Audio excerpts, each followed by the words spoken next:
ரவஜபம். கர்த்தருக்கு ஸ்தோத்திரம். சங்கீதம் 129. என் சிறுவதி தொடங்கி அநேகதரும் என்னை நெருக்கினார்கள். என் சிறுவயது தொடங்கி அநேகதரும் என்னை நெருக்கியும் என்னை மேற்கொள்ளாமல் போனார்கள். கர்த்தருடைய ஆசீர்வாதம் உங்களுக்கு உண்டாவதாக. கர்த்தர் கொடுத்த நல்ல வார்த்தைகளுக்காய் கர்த்தருக்கு நன்றி செலுத்துவோமாக. எங்களை நேசிக்கிற நல்ல இயேசுவே, இந்த நாளிலும் ஆண்டவரே, நீர் எங்களுக்கு செய்த எல்லா நன்மை, கிருபை, இரக்கம், தயவு, ஆசீர்வாதம், காருண்யக்காய் நன்றி செலுத்துகிறோம்.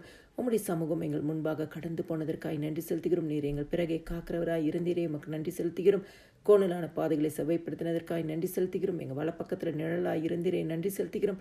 உம்முடைய அன்பிற்காய் நன்றி செலுத்துகிறோம். இரக்கத்திற்காய் நன்றி செலுத்துகிறோம். காருண்யத்திற்காய் நன்றி செலுத்துகிறோம். தயவுக்காய் நன்றி செலுத்துகிறோம். அப்பா, அறிந்து மறியாமலே செய்த சகல பாவங்களும் இரத்தத்தினால கழுவி பரிசுத்தப்படுத்துங்கப்பா.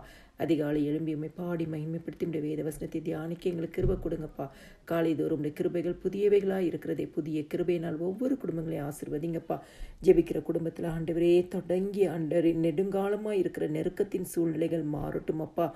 ஆண்டவரே தேவனே, சத்ருவானவன் மேற்கொள்ளாதபடிக்கு எல்லா நெருக்கத்தின் பாதையை மாற்றி விசாலத்தின் பாதையில் நீங்கள் நடக்க வைங்கப்பா. ஒவ்வொரு குடும்பத்தையும் கர்த்தருடைய ஆசீர்வாதம் ஆண்டவரே ஜெபிக்கிற குடும்பங்கள் மேல் உண்டாவதாகப்பா. எல்லா துதியும் கனமும் மகிமையும் ஸ்தோத்திரமும் என் ஆண்டவராக இயேசு கிறிஸ்து ஒருவருக்கே செலுத்துகிறேன். ஆமேன்.